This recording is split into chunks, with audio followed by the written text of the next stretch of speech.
It's important to experience success to keep yourself driven and keep yourself on track and know that the things you're doing are working.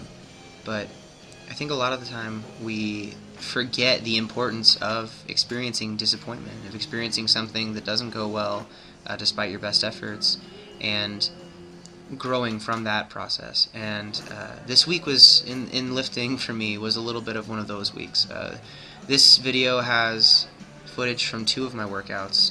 This first one, I was experiencing some extreme tendonitis in my right elbow, radiating down from the elbow through my forearm, and it made it really, really tough to do a whole lot effectively. Squatting was really pretty painful.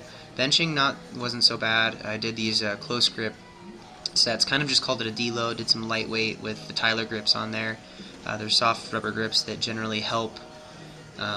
They make the lift harder, but they help alleviate tendonitis for me because I'm not able to squeeze quite as solid on them, and it just helps kind of dissipate that pain. And then the squats, I only did 2 sets of 405 here. The weight itself was really easy, but my forearms were pretty torched and pretty in pain the entire time.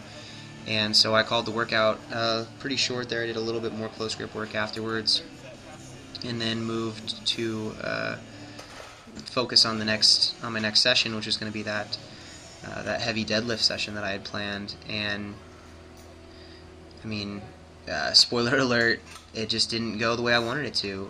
Little things kind of add up, and when you're dealing with really, really heavy loads, or when you're dealing with high level anything, everything has to be right for it to work the way you want it to.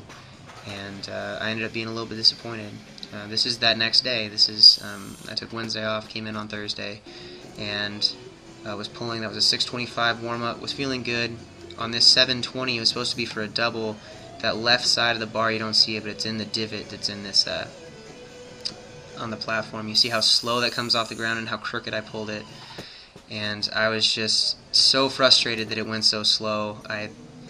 It just shot my entire mentality for going for the second rep. Overall, a year ago, even 2 years ago, even a year ago, I would have been pretty happy to pull a 720 misgroove deadlift on these bars. This is not a deadlift bar, this is a stiff bar, and it took a little bit of time walking away after the session to realize that for myself.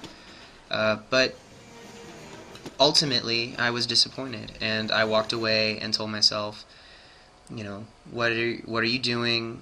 Is everything else okay? And sometimes you just have bad days. I understand that, I know that, and it's important to have them, because if you don't have them, you don't appreciate where you're at, and you don't appreciate how things go when they're going well, and you don't appreciate that sensation. And so you need the bad to feel the good, and that's just the way it works sometimes.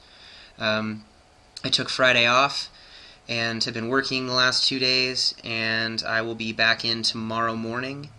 Sorry for the delay in the video. I've wanted to put this video up, but I wasn't quite sure what I was going to say, and when both sessions ended up kind of falling into the same mental process for me, I figured I could just combine them. And so yeah, but thank you guys for watching. I hope you enjoyed the video, and I hope it spoke to you a little bit more, and I hope you're not quite as disappointed as I felt after those sessions. So thanks again, and I will talk to you hopefully tomorrow night. Bye.